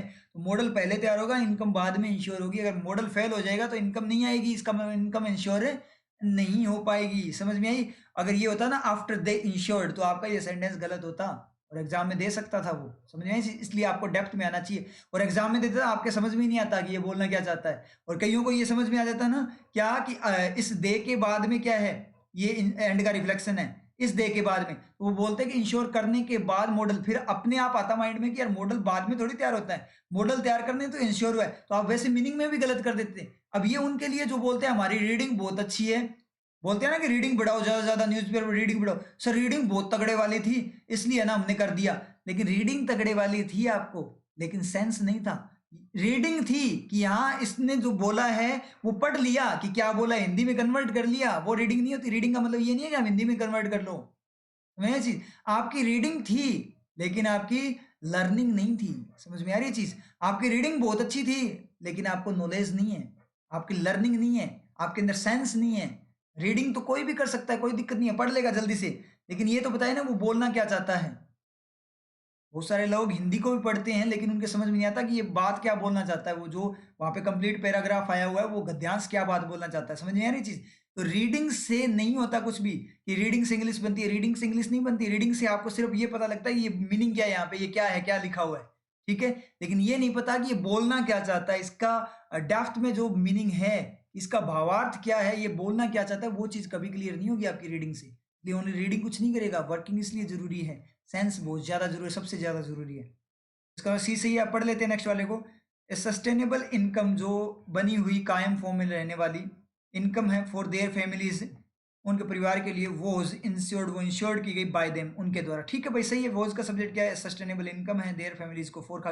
अब वोज की जगह वर मत कर देना कि सर फैमिलीज था प्लूरल था इसलिए क्या हो गया वर हो गया, क्योंकि यही कर देते हैं कि सब्जेक्ट सब्जेक्ट के बाद में मोड क्या आ गया आपका हेल्पिंग वर्ब, तो फैमिलीज के लिए वर होना चाहिए। लेकिन अपना कॉन्सेप्ट सब्जेक्ट वगैरह ऐसा रटना ही नहीं, अपना कॉन्सेप्ट यही है कि वोज है ये सेंटेंस का पार्ट है, क्योंकि डिड बी है तो डिड मॉडल है, वो क्या मांगे फ्री एंड फ्रेश सब्जेक्ट मांगे। अपना कॉन्सेप्ट ये फ्री एंड फ्रेश सब्जेक्ट चाहिए। तो देयर फैमिलीज है उसको तो कौन खा गया, फोर खा गया, एक्स्ट्रा इन्फॉर्मेशन में कन्वर्ट कर गया, तो अपने आप इनकम बन गया यहाँ पे। After they cultivated barren grazing land and developed a successful model of farming with the help of natural resources. मतलब क्या हुआ, उन्होंने जमीन को कल्टीवेट किया और क्या किया, सक्सेसफुल मॉडल तैयार किया, उसके बाद उसको करने के बाद उन्होंने एक इनकम को क्या किया, इंश्योर किया। बिल्कुल सही है, मतलब ये दोनों बातें होने के बाद ही इनकम है इंश्योर हुई है, मॉडल सक्सेसफुल होने के बाद ही इनकम इंश्योर हुई। अगर यहाँ पे अनसक्सेसफुल हो जाता तो फिर इनकम कहाँ से होती, क्यों, क्योंकि इनकम ही नहीं होती, फिर इंश्योर कहाँ से होती। वो वाली बात है। अब आप बोलोगे सर यहाँ तो क्या कल्टीवेट और मॉडल साथ साथ तैयार होने की बात बोल रहा है, और यहाँ पे क्या बोल रहे हैं सी वाले कि पहले कल्टीवेट किया फिर मॉडल तैयार किया। सर ऐसे कैसे, मीनिंग दोनों का अलग अलग है ना, इन दोनों का मीनिंग। तो यहाँ पे आपको मीनिंग नहीं देखना, यहाँ पे मतलब मीनिंग तो देखना है लेकिन आपको ये नहीं देखना कि कौन क्या बोल रहा है, आपको ये देखना है कि दोनों सेंटेंस सही है क्या, अपने वे में ये सही है। ठीक है, क्या सही है कि जो आपका क्या है बैरन जो ग्रेजिंग लैंड है, ठीक है, उसको कल्टीवेट करने के बाद में मॉडल तैयार हुआ, ठीक है, कोई दिक्कत नहीं। और ये बोल रहे हैं मॉडल और कल्टीवेट हुआ और साथ साथ क्या हुआ, मॉडल तैयार हुआ, तो ये भी सही है। तो दोनों बातें तो सही है ना अपनी अपनी जगह, दोनों बातें तो सही है, तो इसका मतलब दोनों सेंटेंस सही है। यहाँ पे कोई ऊपर एक और दिया होता ना हाईलाइट करके कि ये वाला सेंटेंस जो है क्या है आपका कोर सेंटेंस है, इस सेंटेंस को ध्यान में रखते हुए आपको सेंटेंस इसका ढूंढना है जो बिल्कुल मीनिंग चेंज ना हो, फिर तो आपका होता दोनों में से एक सही होता। ये दोनों सही नहीं होते, दोनों में से एक सही होता। समझ गए ना चीज? अगर कोर यहाँ आपको पूछा कि कौन सा सेंटेंस सही है तो सी जब आपने देख लिया तो सी अपने अकॉर्डिंग देखना है। डी को देखते हुए सी का लेना देना नहीं है, मीनिंग का लेना देना नहीं है, सी वाले का कोई लेना देना नहीं है। डी अपने वे में देखना है आपको कि सही है या नहीं है। हाँ दोनों सेम जा रही है इसलिए कंपैरिजन आप कर सकते हो। अब आप बोलोगे सर आफ्टर इंश्योर्ड होता फिर तो वो भी सही होता, तो वो सही इसलिए नहीं होता, वो आपके सेंस से है कि वो ऐसे नहीं है, वो ऐसे नहीं है कि आपका बी वगैरह ये बोल रहे हैं कि इंश्योर बाद में हुआ या डी बोल रहा है कि इंश्योर बाद में हुआ। वो डायरेक्ट पता है कि मॉडल तैयार करने के आपको रियल जो आपको पता है फैक्ट की फॉर्म में खुद से जनरल अवेयरनेस है ना कि पहले मॉडल तैयार होगा उसके बाद ही तो क्या होगी इंश्योर होगी। पहले इंश्योर होकर थोड़ी मॉडल तैयार होता है। इनकम पहले इनकम आ जाए उसके बाद मॉडल थोड़ी तैयार होता है। पहले तो मॉडल तैयार होता है, उस मॉडल के अकॉर्डिंग इनकम इंश्योर होती है। और इनकम यहाँ पे इंश्योर हुई है ना कि इनकम आई है। मॉडल तैयार होने से इनकम नहीं आती, मॉडल इंप्लीमेंट होने से इनकम आती है। यहाँ पे ओनली मॉडल क्या हुआ है आपका तैयार हुआ है। इसलिए जब मॉडल आ गया आपके पास कि नया मॉडल मुझे मिल चुका है कि मुझे ये बिजनेस करना है, ये मुझे मिल गया कि मुझे इस चीज में बिजनेस करना है, तो वो वहां से आपके परिवार की इनकम इंश्योर होती है। आपकी इनकम इंश्योर होती है कि आपको बिजनेस का मॉडल मिल गया नया जो कि क्या है काम करेगा अच्छे से, तो आपकी इनकम इंश्योर हुई है कि हाँ फ्यूचर में मुझे इनकम मिलेगी। इंश्योर का मतलब फ्यूचर में मिलेगी। और अगर वो इंप्लीमेंट हो जाए, बिजनेस स्टार्ट हो जाए, उसके बाद में इनकम आपके पास आने लग जाती है। तो यहाँ पे सिर्फ और सिर्फ डेवलपमेंट हुआ है मॉडल का, तो मॉडल का डेवलपमेंट हो इसका मतलब इनकम आनी शुरू नहीं है, इनकम इंश्योर हुई है कि आगे हमें इनकम मिलेगी इन द फ्यूचर। समझ में तो इस तरीके से वर्क करा। क्लियर आप लोगों के? ऑल आर इनकरेक्ट होगा नहीं, क्यों? क्योंकि और सारे करेक्ट हैं, ए अपना इनकरेक्ट है। समझ में है? एक भी अगर आपका करेक्ट है इसका मतलब ऑल आर इनकरेक्ट तो हो गई। ये ऑप्शन क्लिक हो जाए। क्लियर आप लोग समझ में? ऐसे डेप्थ में करना होता है, ये जरूरी है डेप्थ में करना। तो मेरी क्लासेस में अगर आपका टाइम कंज्यूम होता है तो इस चीज को कभी नेगेटिव मत समझना कि आपका टाइम कंज्यूम हो रहा है, वेस्टेज हो रहा है। मेरी क्लासेस में टाइम कंज्यूम करने से आपको सीखने को मिलेगा, ये गारंटी है। ठीक है? अगर आपको डायरेक्ट ऐसे करवाऊं क्वेश्चन वगैरह जैसे अदर फैकल्टीज करवाती है तो वहां से सिर्फ आप क्वेश्चंस कर लोगे कोई दिक्कत नहीं, लेकिन सीखोगे कभी नहीं, कभी नहीं सीखोगे। लेकिन अगर मैं जिस तरीके से आपको क्लासेस करवाता हूँ और इस तरीके से अगर आपने क्लासेस की तो 100% गारंटी आप बहुत ज्यादा सीखोगे। तो यह चीज आप बहुत ज्यादा चीजें सीखोगे और आपको बहुत ज्यादा फायदा होने वाला है। आपको परमानेंट चीजें आ जाएगी, फिर आपको कभी किसी को फॉलो नहीं करना पड़ेगा, कोई रिसोर्स नहीं, रिसोर्स के लिए भागना नहीं पड़ेगा। आपको वो सब्जेक्ट बिल्कुल परफेक्ट हो जाएगा। इंग्लिश वाला सब्जेक्ट अपना क्या हो जाएगा बिल्कुल आप लोगों का परफेक्ट। और ओनली इंग्लिश नहीं, सारे अपनी क्लास से सारे सब्जेक्ट होते हैं, क्योंकि मैं सिखाता हूँ आपको कि सब्जेक्ट को हैंडल कैसे करना होता है। सेंस डेवलप कर रहा हूँ, सेंस पे तो सारी चीजें चलती हैं। समझे थी? तो मैं ये चीज आप मेरी क्लास से नेगेटिव मत होना, मतलब इस तरीके से कि टाइम बहुत ज्यादा कंज्यूम हो रहा है। इस चक्कर में क्या करते हैं स्टूडेंट्स क्लास को छोड़ देते हैं, तो इससे आप लोगों का नुकसान है क्योंकि आपको रियलिटी नहीं पता है, रियलिटी समझते ही नहीं है। क्योंकि आज की जो जनरेशन है वो क्या करती है, बहुत फास्ट में हमें सब कुछ मिल जाए, और फास्ट के चक्कर में आप क्या हो जाते हैं, अध जल गगरी छलकत जाए वाले बन जाते हो। मतलब क्या होता है, आधा अधूरा ज्ञान लेकर घूमते फिरते हो आप। समझ रहे चीज कि जितनी स्पीड में, क्योंकि आपको अगर परफेक्ट नॉलेज लेना है तो उसकी चीज की डेप्थ में जाना ही पड़ेगा। और ऊपर ऊपर से निकलोगे तो इसका मतलब ऊपर ऊपर वाले ही रह जाओगे आप, कभी इतना तगड़ा झटका लगेगा कि कभी वापस से उठ नहीं पाओगे। समझ में? ऊपर ऊपर से नहीं निकलना, अपने को डेप्थ में जाकर 100% परफेक्ट फॉर्म में लेकर आना उस चीज को। ऊपर ऊपर से भागोगे तो थोड़े टाइम आपका रहेगा, थोड़े टाइम बाद आपका सारे कॉन्सेप्ट गोल हो जाएंगे। डेप्थ में किया तो आपके कॉन्सेप्ट फिक्स हो जाएंगे, आपके रोम रोम में क्या हो जाएंगे, समाहित हो जाएंगे। समझ में आ रही है आप लोगों की बात? तो ये चीज देखनी, क्योंकि बहुत सारे स्टूडेंट्स मैंने ये देखा है, और इस चीज का हमें भी पता है कि हमारे जो व्यूज वगैरह बढ़ेंगे किस तरीके से बढ़ेंगे। अगर मैं इसी क्लास में, जितनी क्लास में मैं ये क्वेश्चन करवा रहा हूँ, उसी क्लास इतनी क्लास में मैं अगर आपको यहाँ पे कम से कम 50 क्वेश्चंस करवा दूं ना, तो मेरे व्यूज भी बढ़ जाए और मेरे फॉलोवर भी बढ़ जाए, सब्सक्राइबर वगैरह भी बहुत ज्यादा इंक्रीज हो जाए, गारंटी है ये। ठीक है? एक वीडियोज में बोल दूं, मैं लिख के थंबनेल पे ऊपर लिख दूं कि 20 मिनट में 100 क्वेश्चंस करें, 20 मिनट में 100 क्वेश्चन करें। और करूंगा क्या, स्पीड में पढ़ूंगा। They cultivated barren grazing like develop model enlisted नहीं होगा भाई, यहाँ पे इंश्योर्ड होगा। डायरेक्ट ही पता लग गया अपना क्या है, ए गलत है, नेक्स्ट क्वेश्चन पे चलो, नेक्स्ट वाले पे होगा। ए पढ़ लिया स्पीड के अंदर, मतलब टाइम नहीं 10 सेकंड लगेंगे। ठीक है? फिर बाद में by cultivating barren grazing land developing a model of farming with नहीं आएगा भाई, विद किस, यहाँ तो चलो सही है, वैसे बता रहा हूँ विद किस गम 4 आएगा, विद किस गम 4 आएगा। नेक्स्ट क्वेश्चन पे चलो, नेक्स्ट क्वेश्चन पढ़ा स्पीड के अंदर, spotting error 100 spotting error in 20 minutes, 20 minute में 100 स्पॉटिंग एरर्स करो। और स्पॉटिंग एरर ले ली नॉर्मल वाली, और फिर उसको पढ़ दिया कि developed a successful model of, of नहीं आएगा भाई, यहाँ पे इन आएगा, ऑफ नहीं आएगा, यहाँ पे इन आएगा। ठीक है, चलो नेक्स्ट क्वेश्चन पे। तो आराम से 20 मिनट में क्या 10 मिनट में 100 हो जाएंगे, वैसे 10 मिनट में 100 हो जाएगी। और 10 मिनट में अगर मैं 100 क्वेश्चन करवा दूं तो इतने स्टूडेंट्स आएंगे, हद से ज्यादा स्टूडेंट्स आएंगे, और बोलेंगे भी क्या कमेंट में कि सर वाह मजे आ गए सर, क्या करवाया है। अरे बेवकूफों, सोच कर देखो, करवाया तो चलो उसने क्या है, उसने कुछ नहीं करवाया, उसने आपको बेवकूफ बनाया है। ठीक है, आप बोले सर वाह मजे आ गए, क्या बेवकूफ बनाया है। मन से ये रियल में जब आप उस टीचर को बोलते हैं सर या मैम वाह सर आपने क्या करवाया है, मजे आ गए, सीरियसली आप जैसा टीचर कहीं है ही नहीं, कोई कहीं नहीं मिलेगा। हर टीचर के लिए यही बोलते हैं कि आप जैसा टीचर दुनिया में नहीं है। मतलब एक टीचर उस वो भी दुनिया में नहीं है, ऐसा दूसरा फिर से टीचर उसके लिए यही बोलते हैं कि आप जैसा टीचर दुनिया में नहीं है। तो भाई दो तो हो गए, आप बोल रहे थे आप ही हो एक, तो दूसरा ये, फिर दो तो हो गए, ये दूसरा कहाँ से आ गया। सोचने वाली बात है ना। तो आप जब ऐसे बोलते हो ना कि वाह क्या करवाया, तो उस टीचर को क्या आता है कि उसको ये सुनाई देता है कि वाह क्या बेवकूफ बनाया। तो वो बोलता है टेंशन ना लो, अब की बार है ना, अगली बार इससे भी तगड़ा बेवकूफ बनाऊंगा, फिक्र मत करो, मैं हूं ना, नेक्स्ट टाइम इससे भी तगड़े वाला बेवकूफ बनाऊंगा। तो एक चीज मुझे बताओ, उन्होंने तो डायरेक्ट आपको बता दिया, डायरेक्ट आप देख लेना, मैक्सिमम फैकल्टीज को देख लेना, वो डायरेक्ट क्या करते हैं आपको इसी तरीके से पढ़ाते हैं। स्पीड के अंदर ये क्या करते हैं, डायरेक्ट बता देते हैं इसकी जगह ये आएगा, इसकी जगह वो आएगा, कोई डेप्थ में आपको नहीं बताता, मतलब आपको बेवकूफ बनाया जाता है, और आप उन्हीं को क्या करते हो, फॉलो करते हो, उनके पीछे पीछे चलते। तभी तो क्या होता है, आपका कुछ होता नहीं है। तभी तो जो इंडिया में अपने बात करें, जो सक्सेस रेट है वो बहुत ज्यादा कम है, यूथ की, युवाओं की सक्सेस रेट हद से ज्यादा कम है।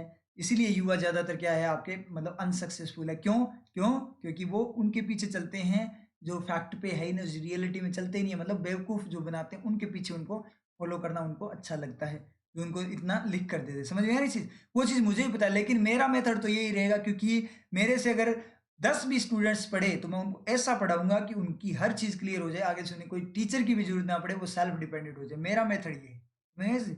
इन चीजों आपके समझ में आता है, ये चीज हमें भी पता है। जब स्टूडेंट्स बोलते हैं कि सर 20-20 क्वेश्चन करवाया करो, ये करवाया करो, ये चीज हमें भी पता है कि आप लोगों को क्या अच्छा लगता है, लेकिन आपको अच्छा लगता है वो आपकी सेहत के लिए अच्छा नहीं है। क्योंकि जितनी भी चीजें सेहत के लिए अच्छी नहीं है, तंबाकू गुटखा वगैरह शराब वगैरह जितना, उस पे सब पे लिखा होता है कि ये सेहत के लिए क्या है, हानिकारक है, फिर भी लोग लेते हैं ना उनको। ठीक है, ड्रिंक वगैरह करते हैं ना, ये चीज देखकर बड़े बड़े अक्षरों में लिखा होता है सेहत के लिए हानिकारक है, इंजरियस टू हेल्थ, फिर भी लोग उसको यूज करते हैं कि नहीं करते। तो वही वाला केस है, आपको पता है वो सेहत के लिए हानिकारक है, तो वो चीज मैं करवाऊंगा तो वो आपकी सेहत के लिए रियल में हानिकारक है, तो मैं तो नहीं करवा सकता ना, मुझे पता है। तो मैं तो उसके अकॉर्डिंग, मुझे पता है ये हानिकारक, तो मैं क्यों करवाऊं। ठीक है, क्योंकि मैं एक टीचर हूँ, समझ में चीज।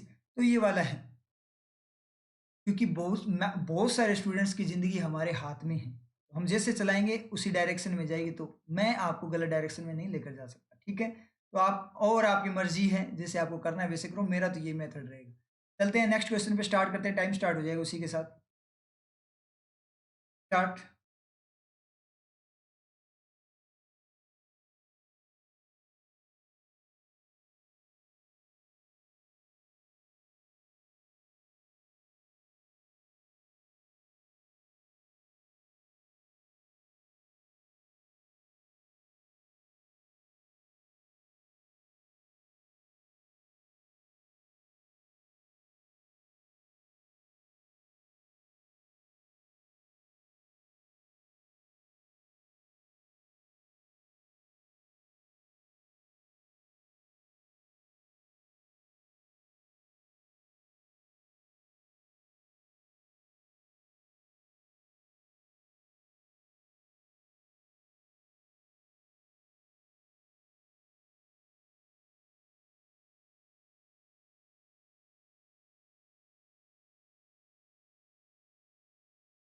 टाइम सब स्टार्ट करते हैं जल्दी से इसको। द वायरल इन्फेक्शन, जो वायरल इन्फेक्शन है, मतलब जो रोगाणुजनक वाला जो आपका इन्फेक्शन है, संक्रमण है, में स्प्रेड, वो क्या कर सकता है, फैल सकता है, फर्दर, फर्दर का मतलब और आगे फैल सकता है, मतलब और ज्यादा फैल सकता है। ठीक है, और ज्यादा फैल सकता है, फैल सकता है। ठीक है भाई, कोई दिक्कत है कि यहाँ तक कोई दिक्कत नहीं है।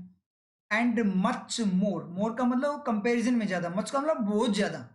ठीक है, मच ज्यादा को बताता है, मोर का मतलब कंपैरिजन में किसी से ज्यादा, मतलब उसके मुकाबले में ज्यादा, या पहले के मुकाबले में ज्यादा। मच का मतलब पहले के मुकाबले में ज्यादा, लेकिन पहले के मुकाबले में बहुत ज्यादा, मच मोर। मच और मोर साथ में आ सकते हैं, कोई दिक्कत वाली बात नहीं है, कंफ्यूज मत होना यहाँ पे। मच मोर रैपिडली, मतलब क्या हो गया, जो वायरल इन्फेक्शन है वो स्प्रेड आगे भी फैल सकता है और मच मोर रैपिड तरीके से, एंड का रिफ्लेक्शन अपने स्प्रेड के बाद से है। कैसे फैल सकता है आगे, मतलब और ज्यादा फैल सकता है, और much more spread much more rapidly, और ज्यादा स्पीड से फैल सकता है, तो कोई दिक्कत नहीं है। स्पेशली अगर बात करें विशेष तौर से इन किसमें, इन द बैकड्रॉप।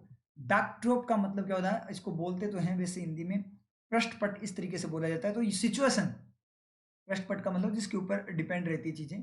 सिचुएशन में, विशेष तौर से सिचुएशन में, किस सिचुएशन में, हालात में, ऑफ द किसका, ऑन गोइंग जो चल रहा है, ऑन गोइंग का मतलब जो चल रहा है, ईयरली वार्षिक जो आपका माइग्रेशन। माइग्रेशन का मतलब क्या हो गया, इधर से उधर जाना, आप प्रवास मतलब माइग्रेट करना, एक जगह से दूसरी जगह जाना, किसमें, चाइना में।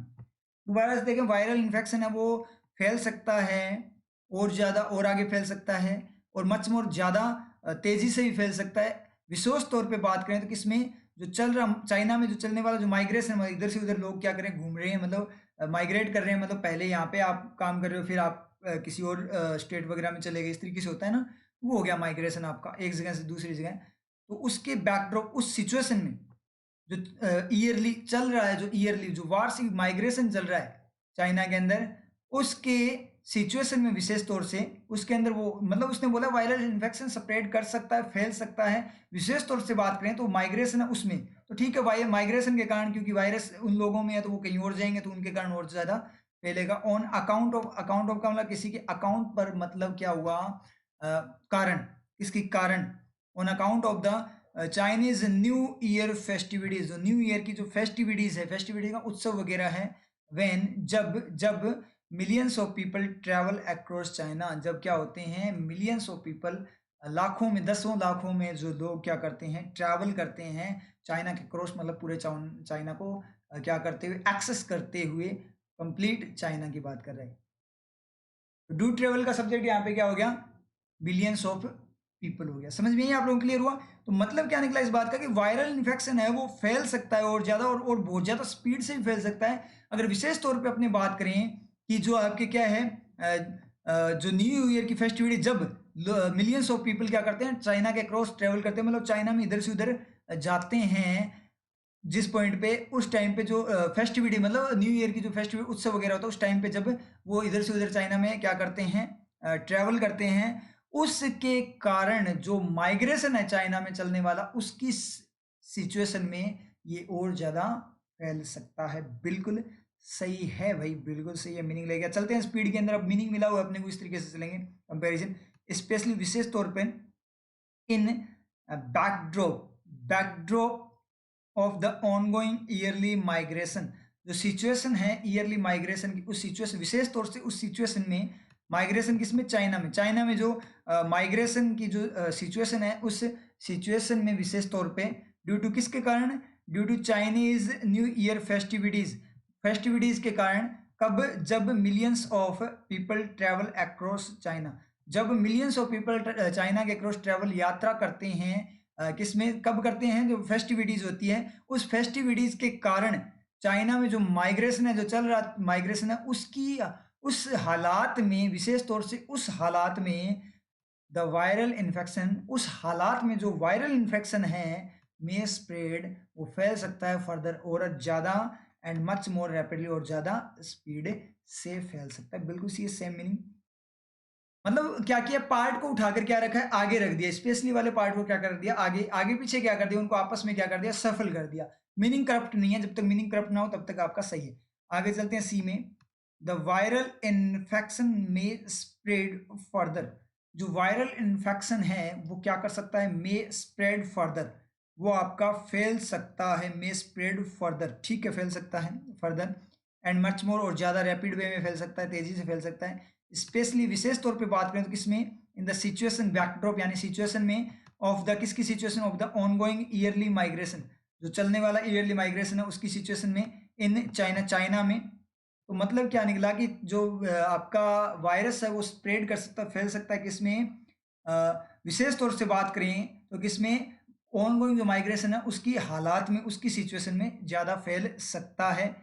Thanks to the Chinese new year festivity, धन्यवाद किसको, चाइना के फेस्टिविटीज उत्सवों को, जब क्या होते हैं, millions of people travel upon China, China के ऊपर, चाइना के ऊपर ट्रेवल करेंगे, क्या नहीं होगा। और वैसे भी थैंक्स वाला गलत है, कि वायरस क्या हो सकता है आपका माइग्रेशन से फैल सकता है। धन्यवाद जाता है चाइना के त्योहार उत्सव को, चाइना के उत्सव को। तो धन्यवाद दोगे क्या? वायरल फैल रहा है तो वहां पे धन्यवाद दोगे क्या? रीजन है, जो फेस्टिविटीज है वो एक रीजन है किसके कारण, उनके कारण होता है, और आप क्या कर रहे हो? धन्यवाद, थैंक्स टू। मतलब अपने बात करें कि क्या हो गया कि एम्प्लॉयमेंट बहुत ज्यादा बढ़ चुका है, देश के अंदर एम्प्लॉयमेंट रेट बहुत ज्यादा बढ़ चुकी है, थैंक्स टू द गवर्नमेंट। धन्यवाद किसको? गवर्नमेंट को धन्यवाद, जिसके कारण ये बढ़ा है। ठीक है, लेकिन अब तो थैंक्स गवर्नमेंट को उस तरीके से है कि एम्प्लॉयमेंट खत्म हुआ है समझे? तो वहां थैंक्स नहीं होगा, वहां पे क्या ड्यू टू होगा, due to the negative policies, और अपने बोल सकते हैं मिस मैनेज्ड या मिस गाइडेड पॉलिसीज आप बोल सकते हो, इस तरीके से आप बात कर सकते हो। तो धन्यवाद थोड़ी देंगे, वायरस जो आपका वायरस फैल रहा है उसके लिए अपने धन्यवाद थोड़ी बोलेंगे, संक्रमण के लिए धन्यवाद थोड़ी बोलेंगे। इसका मतलब क्या है? सी वाला अपना गलत है, और सी वाला गलत है, इसका मतलब अपना आंसर ही सी है, जो गलत है वही आंसर है। तो अपना आंसर यहाँ पे सी टिक हो जाएगा, आगे आपको पढ़ने की जरूरत नहीं है। नेक्स्ट वाला क्वेश्चन आपको पढ़ने की जरूरत नहीं है एग्जाम में, लेकिन सॉल्यूशन के लिए पढ़ लेते हैं। विशेष तौर पे बात करें, specially in the backdrop of the ongoing yearly migration, जो ऑनगोइंग ईयरली माइग्रेशन है इन चाइना, चाइना में owing to the Chinese new year festivities के कारण, किसके कारण? ओविंग, ओविंग टू का मतलब कारण होता है, व्हेन जब millions of people travel, do travel, ठीक है, पीपल सब्जेक्ट है, कोई दिक्कत नहीं, across China the viral infection में spread further and much more rapidly. तो वायरस क्या हो सकता है आपका? फैल सकता है। मतलब विशेष तौर पे बात करें माइग्रेशन की सिचुएशन में, वन अब देखो बी वाला और ये वाला सेम ही है, उसमें ड्यू टू था, इसमें ऑन टू है। मतलब किसके कारण? चाइनीज न्यू ईयर की जो फेस्टिविटीज है उसके कारण, जब लोग इकट्ठे होते हैं, मतलब घूमते हैं चाइना में, यात्रा करते हैं, तो उस पॉइंट पे क्या होता है? वायरल आपका इन्फेक्शन जो है, वायरल इन्फेक्शन वो फैल सकता है। ठीक है, बिल्कुल सही है। अब दिक्कत ये होती है सर, ओविंग टू और ड्यू टू में क्या डिफरेंस है? देखो, ओविंग टू का मतलब ही के कारण होता है, ड्यू टू का मतलब भी ये कारण होता है, और ऑन अकाउंट ऑफ का मतलब ही के कारण होता है। लेकिन ऑन अकाउंट ऑफ तो आधार होता है। देखो, ऑन अकाउंट तो आपका क्या होगा? आधार की फॉर्म में, बेस की फॉर्म में, एक रेफरेंस की फॉर्म में होगा। और जो आपका ड्यू टू है वो किसी चीज के कारण है, ठीक है, कोई भी चीज के कारण हो जाएगा। और ओइंग टू है वो आपका क्या हो जाएगा? कारण, लेकिन पर्सनल कारण, जानबूझकर, जानबूझकर का कारण होगा। कैसे? मैं बताता हूं आपको। जैसे मान लीजिए जैसे मान लीजिए लास्ट वीक की बात करें अपने, I couldn't join the party, ठीक है, I couldn't attend the party, मैं पार्टी को अटेंड नहीं कर सका due to the bad weather. इसके कारण, बैड वेदर के कारण, समझे ये चीज?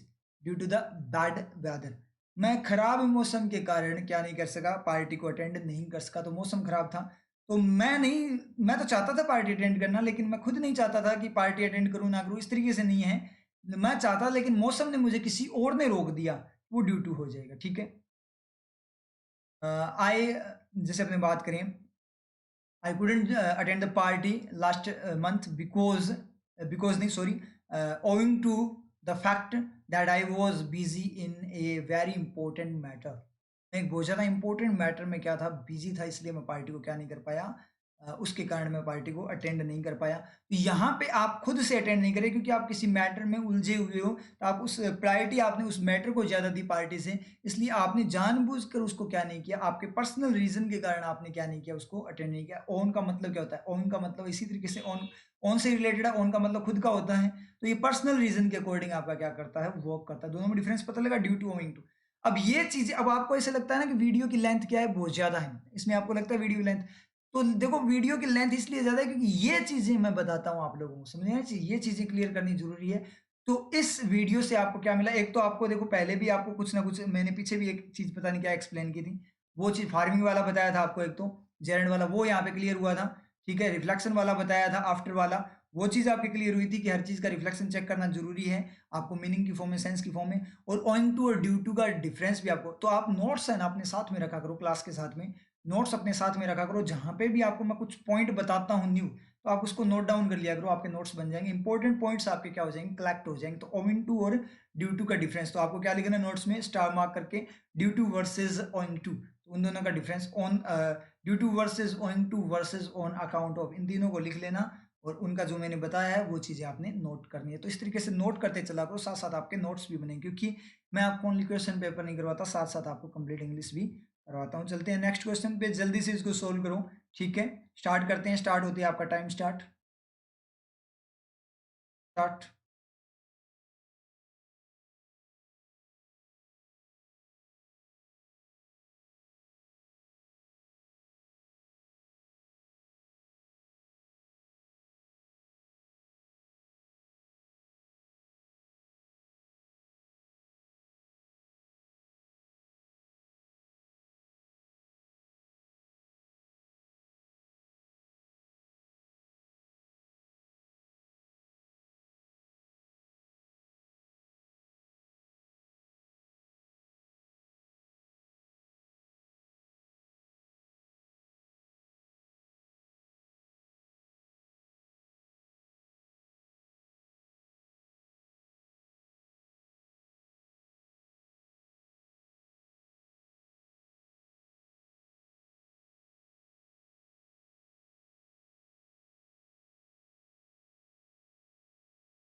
स्टार्ट करते हैं सेंटेंस पढ़ना।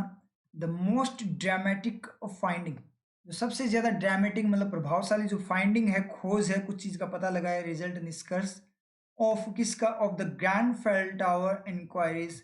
ग्रैंडफेल टावर जो इंक्वायरी हुई थी, कोई पूछताछ वगैरह हुई थी, ठीक है, इंक्वायरीज फर्स्ट फेज जो पहला चरण था, इंक्वायरी का जो फर्स्ट फेज था। अब यहाँ पे ध्यान देना, इंक्वायरी में आई है यहाँ पे, अगर इंक्वायरी में ई भी होता तो अभी आपका सही होता, ई वाला भी आपका सही होता है और आई भी आपका क्या होता है, सही होता है। तो आई भी यहाँ पे सही है और ई भी आपका सही है, दोनों वो के आपके सही है। मोस्ट ड्रामेटिक जो फाइंडिंग है, आपकी क्या है, प्रभावशाली जो फाइंडिंग है, जो निष्कर्ष है ऑफ द ग्रैंड फैल टावर इंक्वायरीज फर्स्ट फेज, जो इंक्वायरी का जो फर्स्ट फेज है, पहला चरण, वो क्या था, दैट की क्लैडिंग पैनल्स। क्लैड का मतलब क्या होता है, ढकना किस चीज को, तो पैनल्स को ढकना, पैनल्स वगैरह जो बने होते हैं, कोई चीज पैनल वगैरह जो बनाया जाता है ना, ठीक है, सीट्स को भी बोला जाता है पैनल, और पैनल का मतलब कोई पैनल भी तैयार किया जाता है, जैसे बैठक वगैरह कमेटी वगैरह तैयार करके टीम की फॉर्म में। पहले तो बोझ का सबसे ढूंढते हैं अपने हर एलिमेंट के लिए। फर्स्ट फेज को ऑफ कहा गया क्योंकि Grenfell tower inquiries first phase of, तो ये क्या हो गया, Grenfell towers tower inquiries भाई हो गया ना, उसको तो ऑफ कहा गया क्योंकि ये तो क्या है, एक्स्ट्रा इन्फॉर्मेशन है इस फेज की। तो ऑफ क्या खाएगा, एक फ्री को खाएगा, तो फ्री क्या है, फर्स्ट फेज है, उसको खा गया। तो यहाँ पे जो फाइंडिंग है वो इसका सब्जेक्ट है, जो कि क्या है, सिंगुलर है। फाइंडिंग का मतलब जो जांच वगैरह, जांच पड़ताल वगैरह है। तो ग्रैंडफेल टावर इंक्वायरी का जो पहला चरण है था, उसकी जो फाइंडिंग थी वो क्या थी, वो दैट वो ये थी। अब क्लैडिंग को यहाँ पे आप पढ़ो तो आईएनजी दिखती है आपको, ये तो जेरेंट भी दिख सकता है, और क्लैडिंग का पैनल का मतलब ढकने वाले पैनल भी हो सकते हैं। पैनल अगर अपनी बात करें, ढके हुए पैनल या ढकने वाले पैनल्स। पैनल्स क्या होता है आपका, जैसे कमेटी वगैरह की फॉर्म में जो पैनल बैठाया जाता है वो भी होता है, दल वगैरह की फॉर्म में, टीम की फॉर्म में। और पैनल का मतलब क्या होता है आपका, पैनल का मतलब सीट भी होती है, किसी चीज को किसी चीज पे लगाने के लिए जो सीट वगैरह होती है उसको भी पैनल बोलते हैं। कि जो क्लैडिंग पैनल, पैनल को जो ढकना है, आप एक बार जेरेंट की फॉर्म में लेकर चलो, कि क्लैडिंग पैनल्स, पैनल्स को जो ढकना है, फिटेड अराउंड, जो फिट किए होते हैं पैनल, जो फिट, अब पैनल फिट किए इसका मतलब कमेटी वगैरह तो नहीं है, पैनल का मतलब क्या है, वही एलिमेंट्स, ये जो सीट्स वगैरह ही है। फिटेड अराउंड, जो चारों तरफ फिट किए गए थे, किसके, around the west London block, जो वेस्ट पश्चिमी लंदन के जो ब्लॉक है, खंड है, ऑफ फ्लैट्स, किसका, फ्लैट्स का। तो फ्लैट के ऊपर जो पैनल्स वगैरह लगाए गए थे। नॉट ओनली कॉन्ट्रीब्यूटेड, उसने न केवल कॉन्ट्रीब्यूट किया। अब इसका सब्जेक्ट अपने ढूंढने चले, तो फ्लैट्स को ऑफ कहा गया, लंदन ब्लॉक अराउंड ले गया, फिटेड आपका ईडी क्लोज है पैनल्स के लिए, V3 है यहाँ पे, V2 V3 दोनों ही हो सकते हैं, आपके माइंड में दोनों आना चाहिए। लेकिन पैनल ने फिट नहीं किया, पैनल फिट किए हुए हैं, तो पैनल खुद फिट किए हुए हैं, तो फिटेड क्या हो जाएगा यहाँ पे, पैनल के लिए यूज हो जाएगा, V3 है, ठीक है। अब यहाँ पे देखें क्लैडिंग, अब क्लैडिंग यहाँ पे सब्जेक्ट बन रहा है क्योंकि पहले वाला तो ऑलरेडी क्या है, पहले वाले खाए हुए, तो पहले वाले बोझ का ढूंढा था, अपने फाइंडिंग मिल गया तो वो तो गया। अब की के बाद में दोबारा से आपका नया सेंटेंस, नई बात स्टार्ट हुई है, जो डेफिनेशन स्टार्ट हुई है। क्लैडिंग यहाँ पे सब्जेक्ट बनेगा, अगर अपने क्लैडिंग तब बनेगा जब अपने क्लैडिंग को एज ए जेरेंट लेकर चलते हैं, अगर इसको अगर एडजेक्टिव की फॉर्म में लेकर चलें तो पैनल्स बनेगा, ये अपने आप बाद में चेक कर लेंगे। न केवल उन्होंने डिड कॉन्ट्रीब्यूट, न केवल कॉन्ट्रीब्यूट किया, सहयोग दिया, टू किसी की तरफ, पता नहीं किसकी तरफ, यहाँ कुछ बोला ही नहीं, मतलब टू यहाँ पे आधा अधूरा लगा, तो गलत सा लगा अपने को, तो अभी गलत लगा, एक बार पढ़ लेते हैं पूरा सेंटेंस, पूरा कंप्लीट जरूर पढ़ लेना, क्या पता आगे कोई रिफ्लेक्शन हो उसका, ठीक है। बट ऑल्सो एक्टिवली प्रोमेटेड, लेकिन उसने क्या किया, एक्टिव फॉर्म में सक्रिय रूप से प्रोमोट भी किया, बढ़ावा भी दिया, इसको, द फायर्स रैपिड स्प्रेड, जो आग है उसके रैपिड, बहुत तेजी वाले फैलाव को उसने बढ़ावा भी दिया। तो मतलब क्या है, जो क्लैडिंग पैनल्स है उसने न केवल कंट्रीब्यूट किया, ठीक है, सहयोग दिया, उसमें शामिल हुआ, बल्कि उसको बढ़ावा भी दिया, मतलब उस आग को ज्यादा भड़काया भी, ठीक है। तो ये जो टू का रिफ्लेक्शन है वो कहाँ पे जाएगा, ये बट ऑल्सो वाला रिफ्लेक्शन यहाँ द के बाद से जाएगा, तो आगे भी रिफ्लेक्शन ले सकता है। क्या होगा, नॉट ओनली, दो सेंटेंस क्या बनेंगे, नॉट ओनली और बट ऑल्सो, दो सेंटेंस को अलग करता है उस तरीके से आएगा। Not only contributed to the fire's rapid spread, न केवल उसको स्प्रेड किया, but also actively promoted the fire's rapid spread. अब आप ये मत बोलना कि सर टू का रिफ्लेक्शन यहाँ से नॉट ओनली जाता है, तो बट ऑल्सो के बाद में ये आपका जाएगा, तो बट ऑल्सो यहाँ पे लगता है, फ्लैट्स के बाद से लगेगा, तो ठीक है, यहाँ पे लग सकता है, क्लैडिंग इसका सब्जेक्ट है, लेकिन ये टू वाला आप कैसे लोगे सर, तो ये तो चलो स्टार्टिंग के लिए तो ये लग जाएगा, यहाँ से अपने बोल सकते हैं कि एक तो सेंटेंस क्या आ गया, नॉट ओनली वाला क्या हो जाएगा, एक तो क्लैडिंग पैनल्स कॉन्ट्रीब्यूटेड, दूसरा क्लैडिंग पैनल्स प्रोमोटेड, लेकिन आगे भी तो रिफ्लेक्शन होता है, बैक रिफ्लेक्शन तो होता ही है, ठीक है, एंड का भी होता है, हर चीज का होता है, लेकिन आगे भी तो रिफ्लेक्शन होता है उन चीजों का, जैसे he and she are coming, he and she are coming. अब आर का रिफ्लेक्शन है तो आगे है ना, एक तो एंड का रिफ्लेक्शन पीछे से जोड़ता है, पीछे से जोड़ता है, ही से पहले है, और एक रिफ्लेक्शन वो क्या करता है, ही आ इज के लिए और सी इज के लिए, दोनों को अलग अलग भी लेकर जाता है ना, तो वो आगे भी तो जा रहा है, आर के ऊपर भी तो जा रहा है ना, दोनों साइड से ब्रैकेट तैयार करना है ना, वो वाली चीज है, अगली साइड भी तो ब्रैकेट, कई बार तो क्या होता है पूरे सेंटेंस को ही आगे अलग नया हो जाता है, और कई बार आगे भी ब्रैकेट तैयार कर देता है। तो कॉन्ट्रीब्यूटेड वाला जो है वो तो कॉन्ट्रीब्यूटेड टू है फायर का, और एक्टिवली प्रोमोटेड डायरेक्ट है आपका, ठीक है, तो टू किसके लिए यूज हुआ है आपका, फायर के लिए यूज हुआ है, और यहाँ पे दोनों अलग अलग बातें हैं।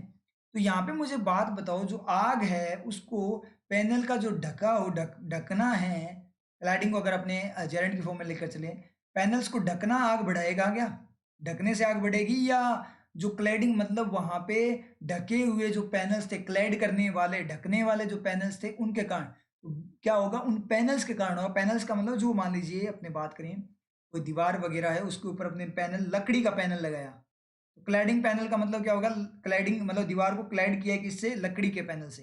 क्लैडिंग पैनल क्या, वहां पे जो क्लैडिंग पैनल है मतलब उस दीवार को ढकने वाला जो पैनल है वो क्या है, लकड़ी का है, तो लकड़ी के पैनल के कारण लग सकती है ना आग। तो ये बिल्कुल सही है, क्लैडिंग पैनल्स, इसका मतलब जेरेंट नहीं है, क्लैडिंग आपका एडजेक्टिव, और सब्जेक्ट क्या होगा, पैनल्स होगा।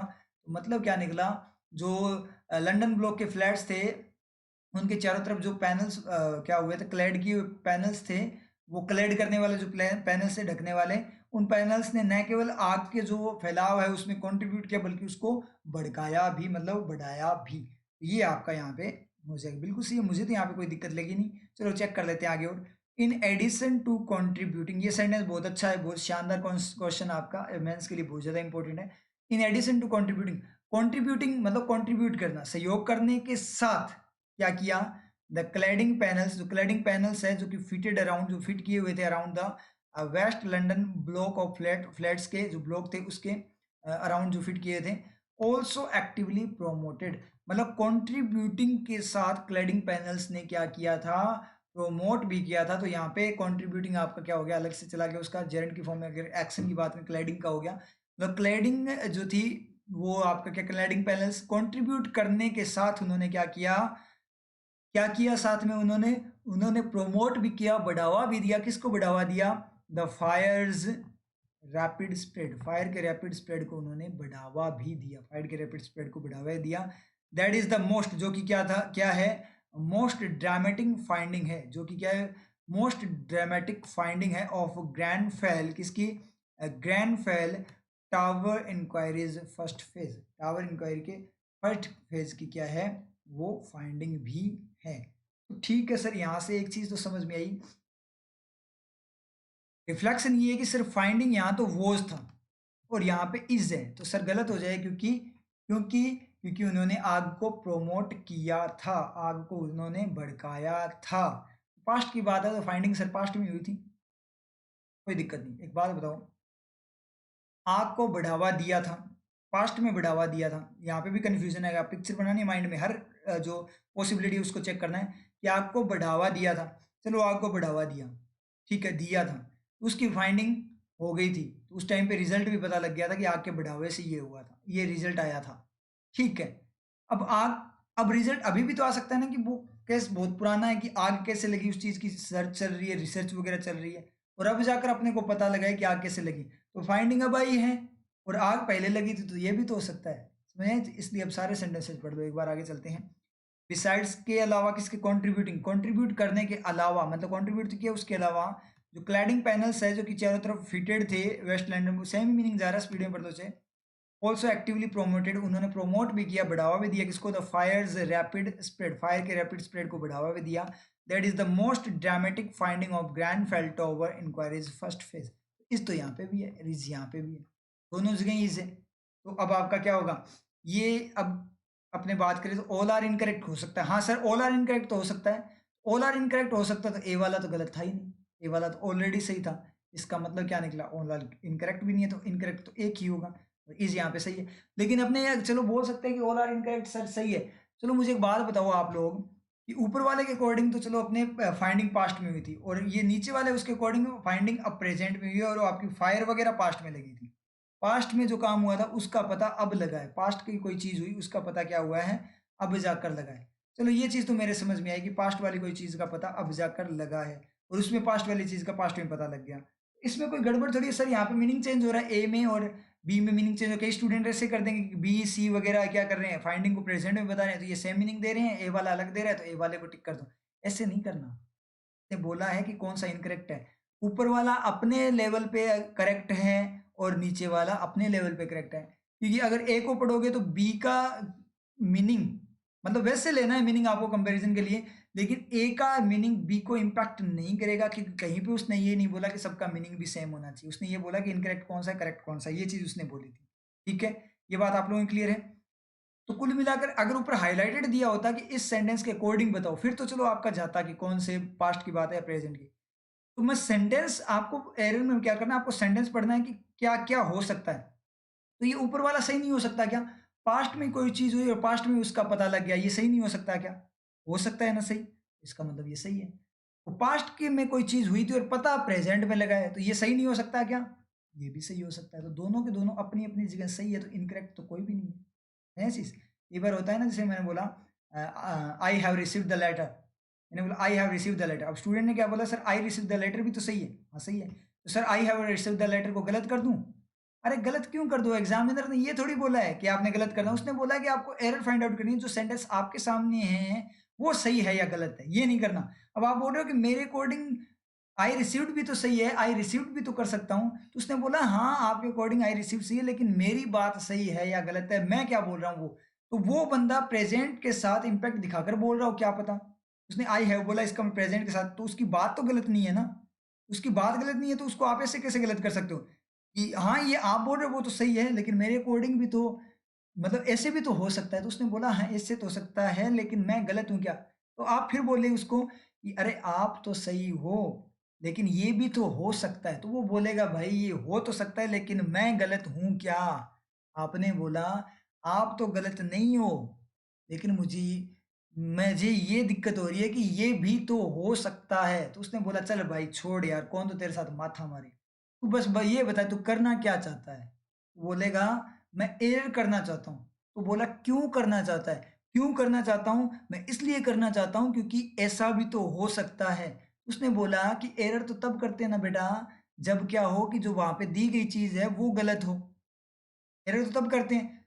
तो उसने बोला कि सर गलती तो है, जब ऐसा भी हो सकता है तो क्या पता वो चीज हो। उसने बोला भाई जो सामने रखी है वो तो सही है ना, सोचने वाली बात है ना, कि अब अपने आपके सामने बिल्ली है तो वो बिल्ली भी हो सकती है और बिल्ला भी हो सकता है, समझ में आ रही है चीज।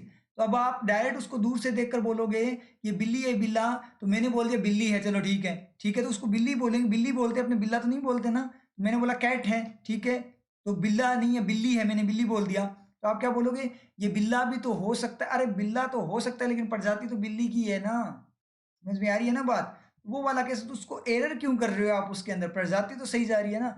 वही वाला केस है कि जब उसने बोला ये सेंटेंस आपका ऐसा है, तो मैंने बोल दिया कि हाँ आपका, अब आपने बोला कि मैं तो एरर करना चाहता हूँ, उसने बोला मैं एरर करना चाहता हूँ, तो उसने बोला एरर तो तब करोगे जब मेरा गलत हो, आपका गलत ना हुआ तो क्या हुआ, ऐसे हो तो सकता है। तो बहुत सारे स्टूडेंट तो ऐसे गलत कर देते हैं, ऐसे भी तो हो सकता है, तो ऐसे नहीं करना होता, आपको वो देखना होता कि वहां पे वो है वो सही है या नहीं। फिर आपने और ज्यादा जिद की, तो उसने बोला अब बता मेरा सही है तो एरर कैसे हो जाएगी, एरर तो तब होती है जब गलत होता है।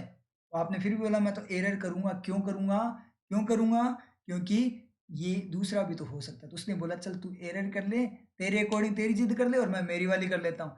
तो आपने बोला, उसने बोला क्या करेगा, उसने बोला एरर करूंगा, आपने बार बार जिद करके मैं तो एरर करूंगा, ऐसे भी तो हो सकता है। तो उसने बोला तो ऐसे हो सकता है तो ले -0.25 अकॉर्डिंग टू द नॉर्म, जो नॉर्मल आपके नॉर्म्स वगैरह दिए गए उनके अकॉर्डिंग, लेकिन प्लस स्केलिंग और ले ले माइनस में, -0.25 किसके -1.5 और ले ले एक्स्ट्रा, वो स्केलिंग हो जाएगी, समझे जी। तो नेगेटिव नहीं करना है, अपने को ध्यान रखना कि कैसे करना हो, ये चीजें क्लियर होनी चाहिए। एरर का मतलब ये नहीं है कि वो और भी हो सकता है, आपको ये देखना है कि वो वहां पे दिया वो सही है या गलत है, तो ये भी अपना सही है। आगे चलते हैं, beyond the act of contribution, मतलब कॉन्ट्रीब्यूट करने के एक्ट से परे, मतलब उससे दूर, क्या क्या cladding panels fitted around the West London block of flats also actively promoted the fire's rapid spread. That is the most dramatic finding of the Grenfell tower inquiries first phase. तो ये अपना गलत हो गया भाई, डायरेक्ट पता लग गया। मतलब क्या, क्लैडिंग पैनल्स ने क्या किया, आग को बढ़ाया, आग का जो फैलाव था उसको बढ़ाया, किससे, जो कंट्रीब्यूट किया ना उसके फैक्ट से भी परे, मतलब परे मतलब कंट्रीब्यूट का एक्शन किया उससे दूर, मतलब कंट्रीब्यूट का जो एक्शन किया उससे दूर जा रहा है। तो ये दोनों चीजें साथ में, कंट्रीब्यूट और ये दोनों साथ में हुई थी या दूर दूर हुई थी, दूर नहीं जाएगा ना। कंट्रीब्यूट करने का जो एक्ट है ना कंट्रीब्यूशन का, उससे दूर, मतलब कंट्रीब्यूशन का एक्ट तो छोड़ दिया और अब प्रोमोट का एक्शन पकड़ लिया। अब जब आप फायर को प्रोमोट कर रहे हो तो उसमें कंट्रीब्यूट तो कर रहे हो ना, तो दोनों चीजें साथ में, ये आपका गलत चला गया मीनिंग की फॉर्म में, डी गलत चल गया। इसका मतलब क्या, ऑप्शन अपना डी क्लिक हो गया। समझ में आप लोग बी से देखो कि कंट्रीब्यूशन का जो एक्ट है उससे परे, मतलब उससे दूर जाते हुए उसने प्रोमोट किया। तो जब आग में जो ब्लॉक है, लकड़ी के ब्लॉक, उनके कारण आग लगी है, तो उनके कारण आग बढ़ रही है, तो वो आग में कंट्रीब्यूट कर रहे हैं कि नहीं कर रहे, वो साथ साथ ही कंट्रीब्यूट कर रहे हैं। तो एडिशन में है और बिसाइड्स में है, उसके साथ में हो रहा है, ना कि उससे दूर जाते हुए, परे जाते हुए हो रहा है। इसका मतलब डी ऑप्शन अपना क्लिक हो जाए। क्लियर आप लोगों को समझ में आया? तो ये आपका जो लास्ट क्वेश्चन था और ये आपका स्पोर्टिंग एरर्स का पैटर्न था। बड़ा ही शानदार पैटर्न हो, बहुत ज्यादा मतलब लेवल का, अगर अपने लैंग्वेज देखें तो लेवल की है, लेकिन अगर आपको वर्किंग क्लियर है तो आपको दिक्कत नहीं होगी, इसलिए वर्किंग पे ज्यादा से ज्यादा फोकस करो। समझ में आ रही चीज? तो एग्जाम के अंदर आपने क्या करना है, बिल्कुल पेशेंस के साथ, मतलब विदाउट नेगेटिविटी के, पॉजिटिव होते हुए आपको क्या करना है, ध्यान देते हुए यहाँ पे क्या करना है, बिल्कुल पॉजिटिविटी के साथ आप लोगों ने इस क्वेश्चन को क्या करना है, क्वेश्चन पेपर को अटेम्प्ट करना है। समझ में आ रही चीज? एग्जाम में एसबीआई क्लर्क मेंस में आपको क्या करना है, बिल्कुल ध्यान से, प्यार से क्वेश्चन पेपर को अटेम्प्ट करना है, वर्किंग के साथ, कॉन्फिडेंस के साथ ये चीजें आपको करनी है, तो दिक्कत नहीं होगी, श्योरिटी आपके मार्क्स। ठीक है, क्लियर है? तो रिवाइज कर लेना, मैंने आपको बता दिया पैटर्न रिवीजन और पैटर्न हैंडलिंग वाला, तो जरूर रिवाइज कर लेना आप लोग। ठीक है, क्योंकि इंपॉर्टेंट है बहुत ज्यादा, पैटर्न सीख जाओ आप कैसे हैंडल। ठीक है, ठीक है, फिर मिलते हैं नेक्स्ट क्लास में, और all the best, thanks a lot. ठीक है।